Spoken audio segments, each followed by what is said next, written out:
Karyawan Koperasi Perkebunan resah, pencuri sawit berkeliaran. 450 prajurit TNI diberangkatkan untuk jaga perbatasan di Papua. Kreasi inovasi bolu durian enak disantap untuk Lebaran Idul Adha.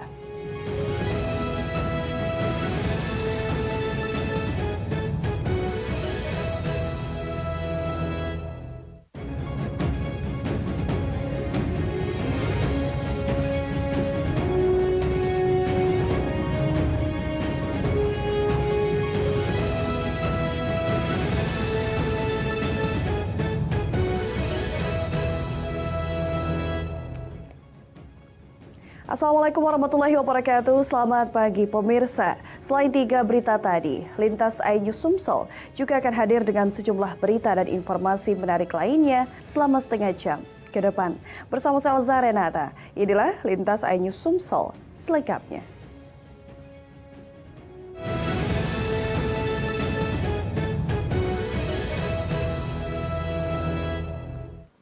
Berpura-pura bisa menggandakan uang, seorang kakek dari Sukadamai, Lempuing, Lampung ditangkap polisi. Kakek berusia 75 tahun tersebut ditangkap karena telah melakukan penipuan. Ia berkedok dukun bisa menggandakan uang.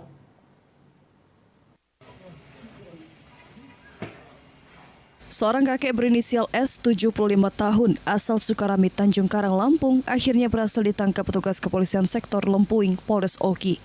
Kakek berusia 75 tahun ini ditangkap usai melakukan penipuan kepada korbannya berinisial N, 56 tahun, warga Lempuing Ogan Komering Ilir yang ditipu oleh pelaku bisa menggandakan uang. Korban termakan bujuk rayu pelaku yang meyakinkan sehingga 12 juta melayang. Untuk meyakinkan korbannya, pelaku meminta uang tersebut secara bertahap hingga 3 kali penyetoran. Penyetoran pertama, korban memberikan uang sebanyak Rp7.400.000. Kemudian yang kedua, memberikan lagi sebanyak Rp2.400.000 dan yang ketiga kembali memberikan uang sebanyak Rp2.400.000. Namun setelah sekian lama ditunggu, uang yang dikatakannya bisa digandakan tak kunjung ada hingga korban melapor ke polisi. Pelaku berhasil ditangkap di Desa Sindang Sari, Lempuing Oki dengan barang bukti drum kosong serta alat-alat ritual perdukunan. Ironis, uang yang disetorkan korban telah habis untuk memenuhi kebutuhan sehari-hari keluarga. Dari tersangka dikarenakan bisa menggandakan uang dan uang itu tersebut digunakan untuk kebutuhan ekonomi. Bagian uang ada yang untuk beli alat pusaka dan beberapa kali dari tersangka ini meminta uang kepada korban. Yang pertama, tersangka meminta uang sebanyak Rp7.400.000 dan yang kedua Rp2.400.000. Dari Ogan Komering Ilir, Fitriadi, iNews melaporkan. Pemirsa, seorang pelaku pencurian sepeda motor modus meminjam lalu menduplikat kunci motor milik korbannya diringkus polisi. Pelaku ditangkap di sebuah hotel saat sedang tidur bersama teman-temannya.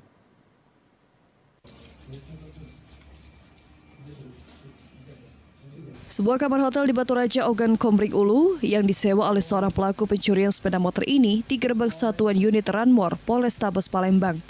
Saat digerebek, pelaku yang sedang tertidur pulas bersama teman-temannya tak berkutik saat diborgol polisi. Setelah ditangkap dan dimintai keterangan, pelaku mengakui perbuatannya. Menurut keterangan polisi, modus yang dilakukan pelaku dalam melancarkan aksinya, yakni dengan cara meminjam motor korban lalu menduplikat kunci motor milik korban. Pelaku kemudian mencuri motor korban saat korban lengah dengan kunci duplikat tersebut. Sebelumnya, aksi pencurian pelaku terekam CCTV dan korban membuat laporan polisi. Pelaku ini dia kenal bukan kenal dekat dengan korban, begitu kenal dia pinjam sepeda motornya dan sepeda motor itu kunci digandakannya. Dan begitu korban lengah, motor korban diambil oleh pelaku. Pelaku ditangkap di sebuah hotel di Batu Raja. Oh, itu melarikan diri dia ke sana ya? Iya, melarikan diri.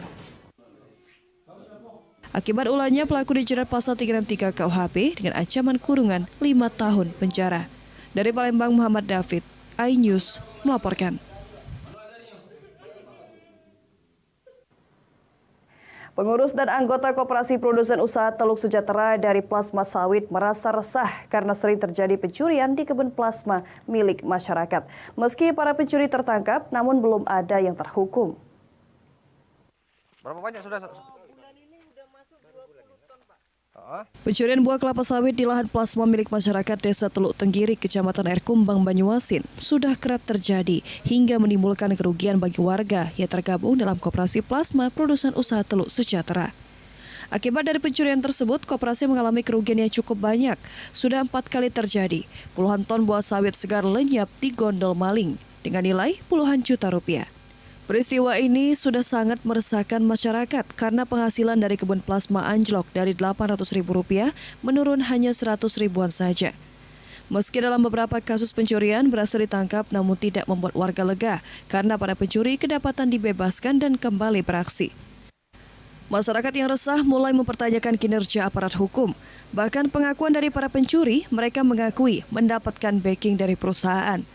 Tidak puas akan kejadian ini, masyarakat meminta bantuan kuasa hukum agar mendapatkan kejelasan dari para pencuri yang mereka dapat namun belum terhukum. Yang kami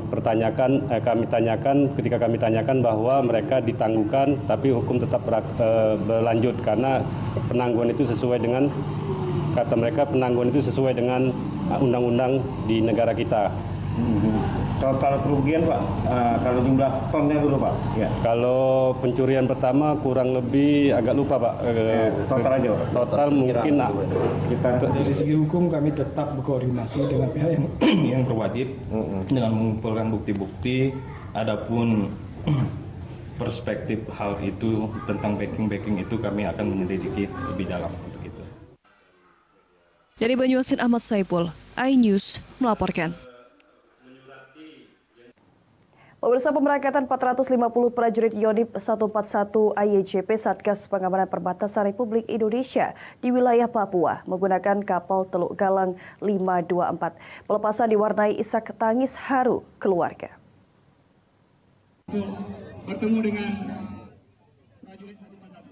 Suasana penuh haru mewarnai pelepasan tugas operasi 450 prajurit Satgas Pengamanan Perbatasan Republik Indonesia di wilayah Papua. Suasana haru mulai pecah usai apel pelepasan. Isak tangis anak dan istri serta keluarga mengiringi keberangkatan personil Satgas menggunakan kapal Teluk Galang 524 dari Pelabuhan Bombaru, Palembang. Panglima Kodam 2 Sriwijaya Majen TNI M. Naudi Nurdika memimpin upacara pemberangkatan Satuan Tugas Pengamanan Perbatasan Indonesia Papua Nugini ke wilayah Yonif 141 IYJP dalam rangka latihan pratugas dan penugasan ke wilayah Papua di dermaga Pelabuhan Bombaru, Palembang. Dalam upacara pelepasan pemberangkatan prajurit ini ikut dihadiri Kapolda dan perwakilan Gubernur Sumatera Selatan. Mereka nantinya akan melaksanakan tugas dalam rangka menjaga keutuhan NKRI yang berbatasan langsung dengan Papua Nugini. Pangdam mengingatkan agar selalu menjaga nama baik Kodam 2 Sriwijaya dan menghindari segala bentuk pelanggaran serta perbuatan yang tidak terpuji dengan senantiasa memegang teguh Sabta Marga, Sumpah Prajurit dan 8 wajib TNI dimanapun berada. Yang mereka tugas ke daerah Papua, merupakan tugas mulia, tugas negara untuk mengamankan wilayah kedaulatan negara Kesatuan Republik Indonesia, mengamankan seluruh wilayah perbatasan, sehingga mereka tidak ada alternatif lain, mereka harus bertugas secara profesional.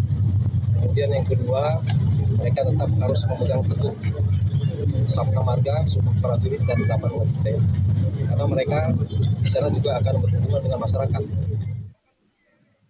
Dari Palembang, Guntur Yansyah, iNews melaporkan.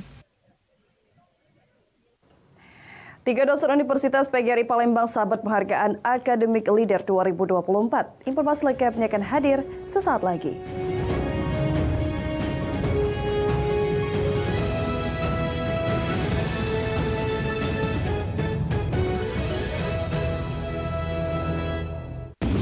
Kisah satria yang menjadi pahlawan kebenaran.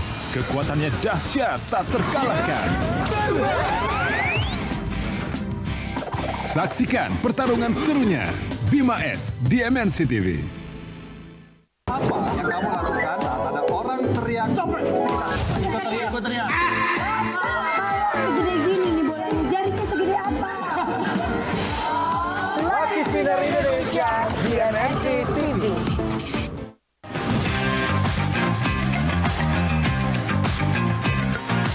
Kita berdua pengen belajar gimana caranya bikin ikan. Lapis Dinner Indonesia di MNC TV. UEFA Euro 2024. Rambutnya bagus, pakai sampo aja kok. Bima S di MNC TV. Apa alasan orang tidak jadi berobat? Kebelet. Ada kebelet ya. Pas Sogi itu tiba-tiba kebelet, iya. Kebelet kawin lagi ya. Family 100 di MNC TV.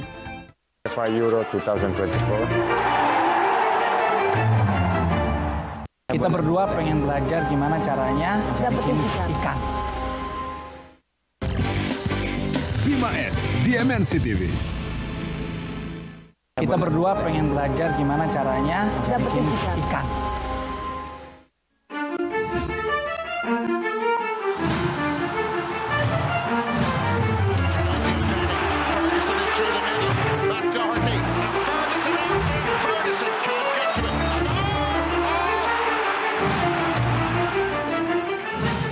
Hello Indonesia, are you ready for UEFA Euro 2024?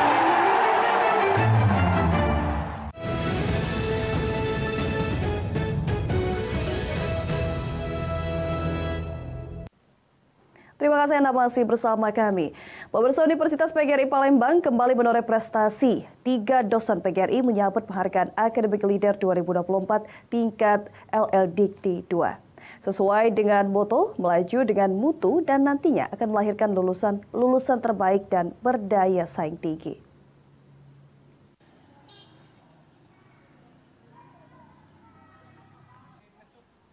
Sesuai dengan moto Universitas PGRI Palembang, melaju dengan mutu, ini didukung oleh tenaga pendidik yang kreatif, inovatif, dan berkualitas. Dibuktikan dengan diborongnya penghargaan dari Lembaga Layanan Pendidikan Tinggi Wilayah 2 untuk program Anugerah Academic Leader tahun 2024 kepada 3 dosen Universitas PGRI Palembang yang bertempat di kantor Lembaga Layanan Pendidikan Tinggi Wilayah 2 pada hari Selasa tanggal 11 Juni 2024 lalu.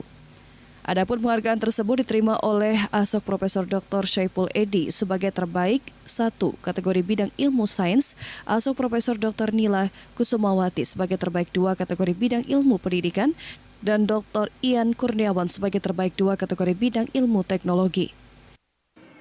Penghargaan ini diberikan atas kerja keras serta dukungan penuh dari pihak kampus, dan ini akan menjadi tolak ukur bagi dosen-dosen muda untuk lebih meningkatkan prestasi, profesional kerja, disiplin yang outputnya akan membawa dunia pendidikan lebih bermutu dan inovatif. Setiap dosen itu harus penelitian minimal 1 tahun. Nah, kemudian dari penelitian itu kita buat laporan semuanya, kemudian output dari penelitian itu adalah jurnal terakreditasi atau jurnal bereputasi internasional. Nah, untuk kalau jurnal bereputasi internasional itu yang kata Ibu bisa 1 tahun sampai 2 tahun. Itu fase revisinya. Kalau kita sudah masukkan, kan kalau tidak bagus langsung di-reject oleh jurnal internasional. Tapi yang pertama saya mengucapkan syukur alhamdulillah ya atas penghargaan yang sudah saya terima beserta 2 teman lainnya di Universitas PGRI Palembang. Tentunya ini merupakan sebuah penghargaan yang luar biasa, terutama untuk universitas kita, Universitas PGRI Palembang dan saya pribadi. Nah, penghargaan ini juga menjadi bukti bahwa kinerja kita sebagai dosen selama 1 tahun ini dapat berdampak signifikan terhadap kemajuan institusi kita, baik itu institusi universitas maupun yayasan. Dan berpesan kepada dosen-dosen muda untuk terus berkarya dan menggali potensi diri, berpikir positif, dan menjadwalkan segala sesuatu dengan terperinci.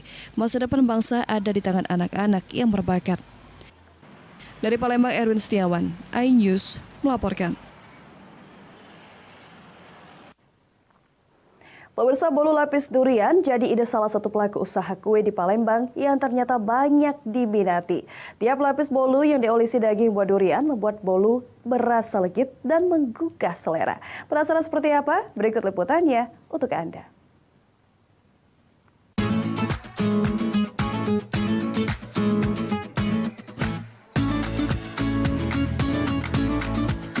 Pecinta durian layak mencoba bolu yang satu ini.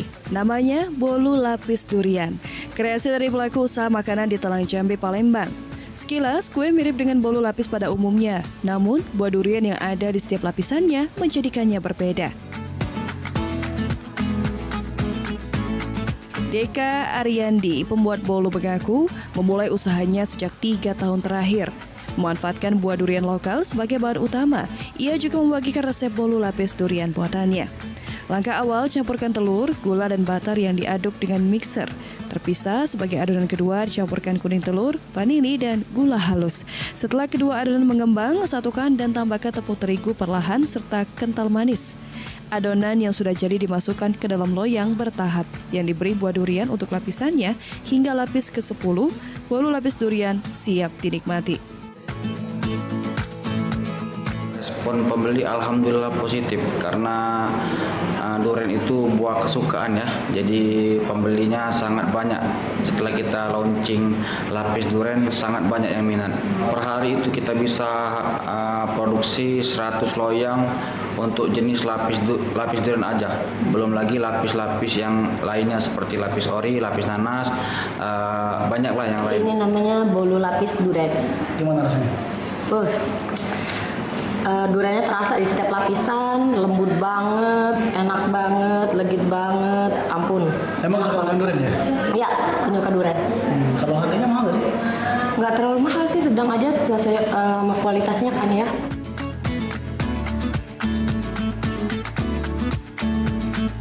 Pemesan bolu lapis durian yang berasa legit ini tak hanya datang dari dalam kota, tetapi juga luar daerah seperti Aceh, Bali, hingga Pulau Jawa. Satu loyang bolu lapis durian ini dibanderol dengan harga Rp100.000 yang dapat dipesan 1 hari sebelum pengiriman. Dari Palembang, Bambang Irawan, iNews melaporkan.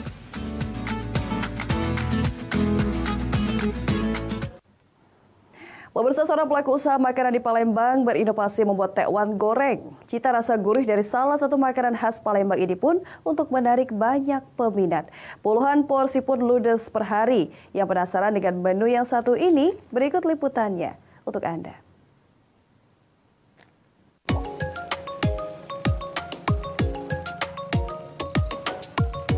Banyak cara mengkreasikan makanan khas Palembang untuk menarik minat pembelinya. Seperti yang dilakukan Rizal Renaldi, salah satu pelaku usaha makanan di Jalan Politeknik Bukit Palembang. Berinovasi membuat tekwan goreng sejak 2 tahun belakangan. Apabila tekwan pada umumnya direbus, berbeda dengan buatan Rizal yang digoreng. Untuk menciptakan cita rasa tekwan yang gurih dan lebih empuk. Campuran mie, kecap, jeruk nipis, serta cabai giling menambah nafsu makan dan bisa ketagihan.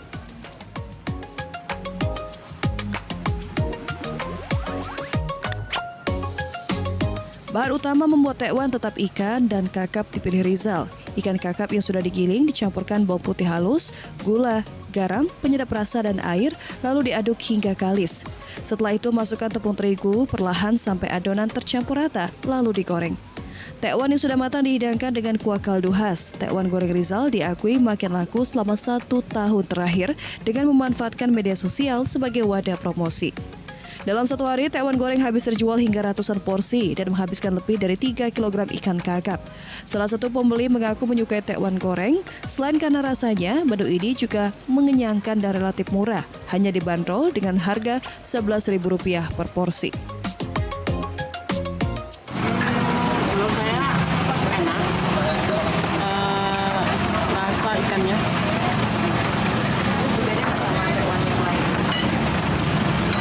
Beda sih sebenarnya.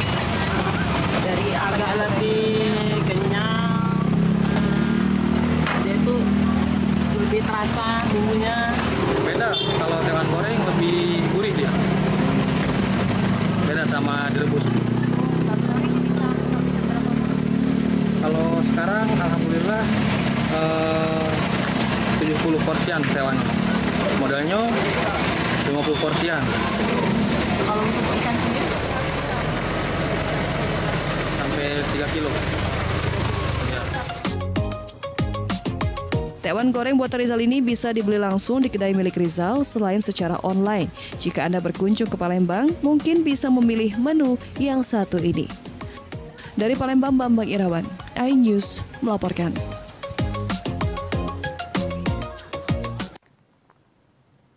Ya pemirsa, informasi terakhir tadi sekaligus mengakhiri Lintas iNews Sumsel pagi hari ini. Jangan lewatkan informasi menarik lainnya dalam Lintas iNews Sumsel Senin sampai Jumat setiap pukul 7.30 waktu Indonesia Barat. Terima kasih atas kebersamaan Anda. Selamat pagi, selamat beraktivitas. Wassalamualaikum warahmatullahi wabarakatuh.